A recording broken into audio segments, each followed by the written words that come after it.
2021 അവസാനത്തിൽ നമ്മൾ ആ വർഷത്തിൽ ഇറങ്ങിയ ഏറ്റവും മികച്ച സ്മാർട്ട് ഫോണുകൾ തിരഞ്ഞെടുത്ത വീഡിയോയിൽ ആ വർഷത്തിലെ ഏറ്റവും ഇംപ്രവൈസിംഗ് ആയിട്ടുള്ള സ്മാർട്ട് ഫോൺ ബ്രാൻഡ് എന്ന കാറ്റഗറിയിൽ നമ്മൾ തിരഞ്ഞെടുത്ത ബ്രാൻഡ് മോട്ടറോള ആയിരുന്നു. അത് അക്ഷരാർത്ഥത്തിൽ ശരിവയ്ക്കുന്ന തരത്തിലാണ് മോട്ടറോളയുടെ ഓരോ ലോഞ്ചുകൾ കഴിയുമ്പോഴും വളരെ മനോഹരങ്ങളായിട്ടുള്ള സ്മാർട്ട് ഫോണുകൾ ഒന്നൊന്നായി പുറത്തിറക്കിക്കൊണ്ടിരിക്കുകയാണ് മോട്ടറോള. അത്തരത്തിൽ മോട്ടറോള ഏറ്റവും പുതുതായിട്ട് ഇന്ത്യൻ മാർക്കറ്റിലേക്ക് അവതരിപ്പിച്ച സ്മാർട്ട് ഫോണാണ് മോട്ടോ G71 5G എന്ന സ്മാർട്ട് ഫോൺ. ആക്ച്വലി ഇതിപ്പോൾ ഒരാഴ്ചയായെന്ന് തോന്നുന്നു ലോഞ്ച് ആയിട്ട്. നമുക്ക് ഡിവൈസ് വരാൻ ഒരല്പം വൈകി. ഈ കുറഞ്ഞ കാലയളവിൽ തന്നെ മികച്ച ഒരു വിജയമായി മാറിയിരിക്കുന്നു മോട്ടോ G71. എന്തൊക്കെയാണ് ഇതിൻ്റെ കാരണങ്ങൾ നമുക്ക് പരിശോധിക്കാം. ഇതുപോലൊരു ബോക്സിനകത്താണ് മോട്ടറോളയുടെ മോട്ടോ G71 വരുന്നത്. ഇവിടെ മോട്ടോ G71 5G എന്ന് എഴുതിയിട്ടുണ്ട്. അതുപോലെ ബാക്കിലേക്ക് വരുമ്പോൾ ഇതിൻ്റെ പ്രധാന സ്പെസിഫിക്കേഷൻ ഡീറ്റെയിൽസ് കൊടുക്കുന്നുണ്ട്. ഇതിന് OLED ഡിസ്പ്ലേ ആണ്, അതാണ് ഇതിൻ്റെ ഒരു പ്രത്യേകത. അതുപോലെ 5000 mAh ബാറ്ററി, 50 മെഗാപിക്സലിൻ്റെ ക്യാമറ സിസ്റ്റം. യെസ്, ഇതായിരിക്കുന്നു സ്മാർട്ട് ഫോൺ. നമുക്കതിലേക്ക് വരാം. വേറെ ബോക്സിനകത്ത് എന്തൊക്കെയുണ്ടെന്ന് നോക്കാം. ഒരു പേപ്പർ ബോക്സ്, അതിൽ യൂസർ മാനുവലും വാറണ്ടി കാർഡ് ഇൻഫർമേഷനും കൂടാതെ 33 വാട്ടിൻ്റെ ഫാസ്റ്റ് ചാർജർ. മോട്ടറോള ഫോണുകളുടെ ചാർജറിനകത്ത് ഇതുപോലെ വലുതായിട്ട് അതിൻ്റെ വാട്ട് എഴുതി വെക്കാറുണ്ട്, അത് വലിയ കാര്യമാണ്. കൂടാതെ ചാർജിങ്ങിനായിട്ട് ടൈപ്പ് സി കേബിൾ. മോട്ടറോള ഫോണുകൾ ഇത്തരത്തിൽ കേസ് ഇട്ട് തന്നെയാണ് വരുന്നത്. നല്ല കട്ടിയുള്ള കേസാണ്, അത് നമുക്കൊന്ന് ഊരിയെടുക്കാൻ തന്നെ നല്ല പാടാണ്. അതുകൊണ്ട് തന്നെ നല്ല പ്രൊട്ടക്ഷൻ കൊടുക്കും. കൂടാതെ ഇതിൻ്റെ സ്ക്രീനിനകത്ത് ഇതുപോലൊരു പ്രൊട്ടക്ടർ പൊട്ടിച്ചാണ് വന്നിരിക്കുന്നത്. ഇതേ ഇരിക്കുന്നു നമ്മുടെ മോട്ടോ G71. കാണാൻ നല്ല അടിപൊളി ലുക്ക് അല്ലേ? ഒരു പ്രീമിയം സ്മാർട്ട് ഫോണിൻ്റെ ഒരു ലുക്ക് നമുക്ക് ഒരു 19,000 രൂപ പ്രൈസ് റേഞ്ച് ലഭിക്കുന്നു എന്നുള്ളത് തന്നെയാണ് ഈ ഒരു ഫോണിൻ്റെ ഏറ്റവും വലിയ പ്രത്യേകത. മോട്ടോറോളയുടെ തന്നെ മോട്ടോ എഡ്ജ് 2020 ഫ്യൂഷൻ ഫോണുകളുടെ ഒരു ഏകദേശ രൂപം ഇതിനകത്ത് അവിടെ ഇവിടെയൊക്കെ നമുക്ക് കാണാൻ സാധിക്കുന്നുണ്ട്.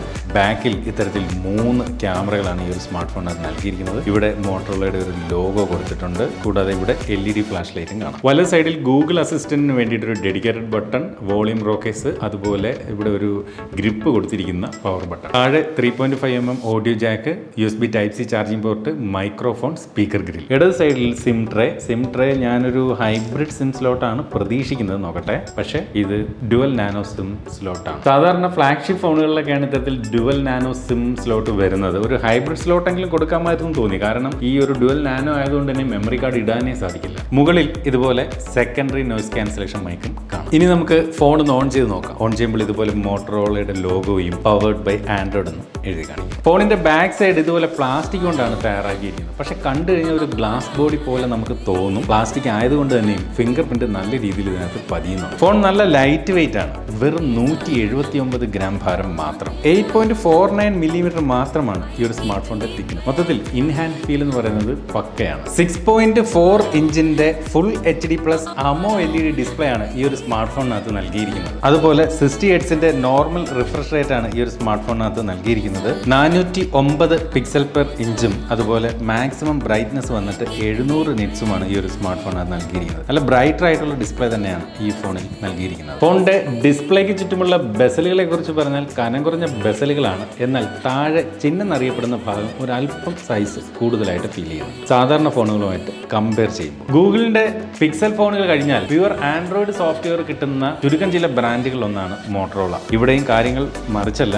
ആൻഡ്രോയിഡ് 11 അധിഷ്ഠിതമായിട്ടാണ് ഈ ഒരു സ്മാർട്ട് ഫോൺ പ്രവർത്തിക്കുന്നത്. എന്റെ ഊഹം ശരിയാണെങ്കിൽ മിക്കവാറും ഉടൻ തന്നെ ആൻഡ്രോയിഡിന്റെ ഏറ്റവും ലേറ്റസ്റ്റ് പതിപ്പ് ആൻഡ്രോയിഡ് 12 ഉടൻ തന്നെ ഈ ഒരു ഫോണിനകത്ത് ഒരു അപ്ഡേറ്റ് ലഭിക്കും. മോട്ടറോള ഫോണുകൾക്ക് മറ്റൊരു ഗുണമുണ്ട്. 10,000 രൂപ റേഞ്ചിലുള്ള ഫോണുകൾ പോലും NFC സപ്പോർട്ട് നൽകാറുണ്ട്. ഈ ഒരു സ്മാർട്ട് ഫോണിനകത്തും NFC ഇത്തരത്തിൽ കൊടുത്തിട്ടുണ്ട്. ബ്ലൂടൂത്ത് വെർഷൻ 5 നൽകിയിരിക്കുന്ന ഈ ഒരു സ്മാർട്ട് ഫോണിനകത്ത് ഡുവൽ ബാൻഡ് വൈഫൈ സപ്പോർട്ട് ഉണ്ട്. അതുപോലെ IP52 വാട്ടർ റെസിസ്റ്റൻസ് നൽകിയിട്ടുണ്ട്. അത് സത്യത്തിൽ എന്നെ ഞെട്ടിച്ചു. കാരണം ഒരു 20,000 രൂപ താഴെ വില വരുന്ന സ്മാർട്ട് ഫോണിൽ IP52 അങ്ങനെ കാണാറില്ല. ഫോണിനകത്ത് മോണോ സ്പീക്കറാണ്, ബോട്ടം ഫയർ സ്പീക്കറാണ്, ഡോൾബി അറ്റ്മോസ് സപ്പോർട്ട് ഉണ്ട്. പക്ഷേ 20,000 രൂപ റേഞ്ചുള്ള ഫോണുകളിലൊക്കെ ഇപ്പോൾ സ്റ്റീരിയോ സ്പീക്കർ വരുന്നുണ്ട്. പക്ഷേ ഇപ്പോഴും മോട്ടറോളയുടെ ഇതുപോലുള്ള പ്രൈസ് കാറ്റഗറിയിൽ ഇപ്പോഴും മോണോ സ്പീക്കറാണ് നൽകുന്നത്. സ്റ്റീരിയോ സ്പീക്കർ ആകാമായിരുന്നു എന്ന് തോന്നുന്നുണ്ട്. AMOLED ഡിസ്പ്ലേ ആയതുകൊണ്ട് തന്നെ ആകണം, വളരെ മനോഹരമായിട്ടുള്ള ഒരു വീഡിയോ വ്യൂയിങ് എക്സ്പീരിയൻസ് നമുക്ക് ഈ ഒരു സ്മാർട്ട് ഫോണിനകത്ത് ലഭിക്കുന്നുണ്ട്. കളറെല്ലാം വളരെ നാച്ചുറൽ ആണ്, ഓവർ കളറൊന്നുമില്ല, പക്ക ഡിസ്പ്ലേ. ഫോണിന്റെ പെർഫോമൻസ് സൈഡിലേക്ക് വന്നു കഴിഞ്ഞാൽ സ്നാപ്ഡ്രാഗന്റെ ഒരു പുതിയ പ്രോസസർ, അതായത് സ്നാപ്ഡ്രാഗൺ 695 എന്ന 5G പ്രോസറാണ് ഇതിനകത്ത് നൽകിയിരിക്കുന്നത്. നൽകിയിരിക്കുന്നത്. 695 എന്ന അക്കങ്ങൾ കേട്ടിട്ട് നെറ്റി ചുളിക്കാൻ വരട്ടെ. കാരണം ഈ ഒരു 695 എന്ന് പറയുന്ന പ്രോസസ്സറിന്റെ ബെഞ്ച് മാർക്ക് സ്കോറുകളൊക്കെ കാണുമ്പോൾ നമുക്ക് ഇതൊരു 7 സീരീസ് പ്രോസസ്സറിന്റെ പെർഫോമൻസ് നൽകുന്നതായി കാണാം. പക്ഷേ സ്നാപ്ഡ്രാഗൺ എന്ന് പറയുന്ന ആ കമ്പനിയുടെ ആ ഒരു നെയിമിംഗ് രീതി അത് വെച്ച് ഒരിക്കലും നമ്മൾ, അതായത് 6 സീരീസിലെ പ്രോസസ്സറാണ്, 7 സീരീസിലെ അതിനും ഹയറാണ്, 8 സീരീസിലെ അതിലും ഹയറാണ്, അങ്ങനെ നമുക്ക് വിലയിരുത്താൻ പറ്റില്ല. കാരണം ഇവിടെ പേര് 695 എന്നാണെങ്കിലും ഇതിന്റെ ഒരു പെർഫോമൻസ് 7 സീരീസിലെ പ്രോസസ്സറുകളോടൊപ്പം ഉണ്ട്. അപ്പോൾ അതുകൊണ്ട് തന്നെ 695 എന്ന് കേട്ടുകൊണ്ട് ആരും നെറ്റി തുളിക്കരുതെന്ന് വീണ്ടും ഓർമ്മിപ്പിക്കുന്നു. ഇത് 5G പ്രോസസർ ആണെന്ന് പറഞ്ഞു. 13 വ്യത്യസ്ത 5G ബാൻഡുകളാണ് ഈ ഒരു സ്മാർട്ട് ഫോണിനകത്ത് സപ്പോർട്ട് ചെയ്യുന്നത്. അതുപോലെ ഒറ്റ വേരിയന്റ് ആണ് 6GB Ram 128GB internal memory variant. ഫോണിന്റെ ബാക്ക് സൈഡിൽ ഇത്തരത്തിൽ 3 ക്യാമറകളാണ് നൽകിയിരിക്കുന്നത്. അതിൽ പ്രൈമറി ക്യാമറ വന്നിട്ട് 50 മെഗാ പിക്സലിന്റെ സെൻസറും അതുപോലെ സെക്കൻഡറി ക്യാമറ 8 മെഗാ പിക്സലിന്റെ അൾട്രാ വൈഡും ടെർഷറി ക്യാമറയായിട്ട് 2 മെഗാ പിക്സലിന്റെ ഒരു പേരിന്റെ ഒരു മാക്രോയുമാണ് നൽകിയിരിക്കുന്നത്. സെൽഫി എടുക്കുന്നതിന് വേണ്ടി ഇത്തരത്തിൽ 16 മെഗാ പിക്സലിന്റെ ഒരു സെൻട്രൽ പഞ്ച് ഹോൾ ക്യാമറയാണ് നൽകിയിരിക്കുന്നത്. ക്യാമറ ആപ്പ് ഓപ്പൺ ചെയ്യുമ്പോൾ തന്നെ ആ ഒരു പഞ്ച് ഹോളിന് ചുറ്റും ഒരു വൈറ്റ് റിംഗ് ലൈറ്റ് ഇങ്ങനെ കാണുന്നത് നല്ല രസമുണ്ട്. ബാക്ക് ക്യാമറ ഉപയോഗിച്ചുകൊണ്ട് full HD resolution 60 frames per second വീഡിയോകളും ഫ്രണ്ട് ക്യാമറ ഉപയോഗിച്ചുകൊണ്ട് full HD 30 frames per second വീഡിയോകളുമാണ് ഷൂട്ട് ചെയ്യാൻ സാധിക്കുക. 4K ഈ ഒരു ഫോണിനകത്ത് നൽകിയിട്ടില്ല എന്നുള്ളത് വേണമെങ്കിൽ ഒരു കുറവായിട്ട് പറയാം. പക്ഷേ ഇതിന്റെ പ്രൈസുമായിട്ട് നോക്കി വേണം നമ്മൾ കുറവുകൾ പറയാൻ എന്നുകൂടി ഓർമ്മിക്കണം. ബാറ്ററി സൈഡിലേക്ക് വന്നാൽ 5000 mAh ബാറ്ററിയാണ് ഈ ഒരു സ്മാർട്ട് ഫോണിന് കരുത്തു വരുന്നത്. മാത്രമല്ല അത് ചാർജ് ചെയ്യാനായിട്ട് 33 വാട്ടിന്റെ ഫാസ്റ്റ് ചാർജിങ് സപ്പോർട്ടും നൽകിയിട്ടുണ്ട്. ഈ ഒരു ഫോണിനകത്ത് സ്റ്റോക്ക് ആൻഡ്രോയിഡ് നൽകിയിരിക്കുന്നത് കൊണ്ട് തന്നെയും ബാറ്ററി ലൈഫ് സാധാരണ ഒരു ബ്രാൻഡിന്റെ ഫോണുകളിൽ 5000 mAh കാഴ്ചവെക്കുന്നതിനേക്കാൾ കൂടുതൽ ഒരു ബാറ്ററി ലൈഫ് ഈ ഒരു സ്മാർട്ട് ഫോണിനകത്ത് ലഭിക്കും. കാരണം അനാവശ്യമായിട്ടുള്ള ആപ്ലിക്കേഷൻസ് ഒന്നും തന്നെ കുത്തി നിറച്ചിട്ടില്ല. അതുകൊണ്ട് തന്നെ ബാറ്ററി അമിതമായിട്ട് വെറുതെ ഡ്രെയിനായി പോവുകയുമില്ല. നെപ്റ്റ്യൂൺ ഗ്രീൻ, ആർട്ടിക് ബ്ലൂ എന്നീ 2 നിറങ്ങൾ ലഭ്യമാകുന്ന ഈ ഒരു സ്മാർട്ട് ഫോണിൽ നമ്മളിവിടെ പരിശോധിക്കുന്നത് ആർട്ടിക് ബ്ലൂ എന്ന കളർ വേരിയന്റ് ആണ്. അടുത്തായിട്ട് ഈ ഒരു ഫോണിന്റെ പ്രൈസിംഗ് ആണ്. പ്രൈസിംഗ് തന്നെയാണ് ഈ ഒരു സ്മാർട്ട് ഫോണിന്റെ ഏറ്റവും വലിയൊരു പ്രത്യേകത. അതായത് 18,999 രൂപയ്ക്കാണ് ഇതിന്റെ 6GB 128 എന്ന ഏക വേരിയന്റ് മോട്ടോറോള വിൽക്കുന്നത്. കിടിലം പ്രൈസിംഗ് ആണ്, ഉറപ്പാണ്. എനിക്ക് തോന്നുന്നു 20,000 രൂപ താഴെ അല്ലെങ്കിൽ 19,000 രൂപയിൽ താഴെ വാങ്ങാവുന്ന ഒരു മികച്ച സ്മാർട്ട് ഫോണായിട്ട് ഇത് മാറും എന്ന കാര്യത്തിൽ സംശയമില്ല. കാരണം ഇതിന്റെ AMO LED ഡിസ്പ്ലേ, അതുപോലെ കാണാനുള്ള ഒരു ഗുഡ് ലുക്കിംഗ്, അതുപോലെ ഇതിനകത്തുള്ള പ്യുവർ ആൻഡ്രോയിഡ്, അതായത് വേറെ അനാവശ്യ ആപ്ലിക്കേഷൻസുകൾ ഒന്നുമില്ല, ബ്ലോട്ട്വെയറുകളില്ല, നോട്ടിഫിക്കേഷൻസിന്റെ ശല്യപ്പെടുത്തലുകൾ ഉണ്ടാവില്ല, ഒന്നുമില്ല. ക്ലീൻ യൂസർ ഇന്റർഫേസ്, അതുപോലെ 5000 mAh ബാറ്ററി, 33 വാട്ടിന്റെ ഫാസ്റ്റ് ചാർജർ, മികച്ച ഒരു പ്രോസസർ സ്നാപ്ഡ്രാഗൺ 695, 5G ഉണ്ട്, വെറും 5G അല്ല 13 ബാൻഡ് 5G ഉണ്ട്.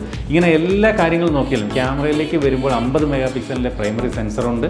ഇതെല്ലാം കൂട്ടി വെച്ച് നോക്കുമ്പോൾ ഒരു മികച്ച സ്മാർട്ട് ഫോണായി മാറുന്നുണ്ട് മോട്ടോറോള G71. ഇതിനകത്ത് കുറവുകൾ എന്ന് പറയുന്നത് ഈ പറഞ്ഞതുപോലെ ഇതിന്റെ ഫിംഗർ പ്രിന്റ് സംവിധാനം ബാക്കിൽ ഈ ഒരു ലോഗോയിലാണ് നൽകിയിരിക്കുന്നത്. അത് മോട്ടോറോളയുടെ മിക്ക ഫോണുകളിലും അങ്ങനെയാണ്. എന്തായാലും ഒരു ലോഗോ വെക്കണം, എന്നാൽ ഫിംഗർ പ്രിന്റ് അതിൽ ഇരിക്കട്ടെ എന്ന രീതിയിലാണ് മോട്ടോറോള ഫോണുകൾ ചെയ്യുന്നത്. ഇത് AMO LED ഡിസ്പ്ലേ ആണ്. വേണമെങ്കിൽ ഇൻ ഡിസ്പ്ലേയിൽ നൽകാമായിരുന്നു, അത് കൊടുത്തിട്ടില്ല. പിന്നീടുള്ളൊരു കുറവെന്ന് പറയുന്നത് സിം ട്രെയിലാണ്. ഈ പറഞ്ഞ പോലെ ഒരു മെമ്മറി കാർഡ് ഇടാൻ സാധിക്കില്ല. ഇങ്ങനെ വളരെ കുറഞ്ഞ ചില കുറവുകൾ ഒഴിച്ചു നിർത്തിയാൽ മികച്ചൊരു സ്മാർട്ട് ഫോൺ തന്നെയാണ് മോട്ടോറോള G71. അപ്പോൾ ഇതുപോലെ മനോഹരമായിട്ടുള്ള മറ്റൊരു പ്രോഡക്റ്റിന്റെ വിശേഷമായിട്ട് നമുക്ക് അടുത്ത വീഡിയോയിൽ വീണ്ടും കാണാം. അതുവരെ സ്റ്റേ സേഫ്, ബൈ.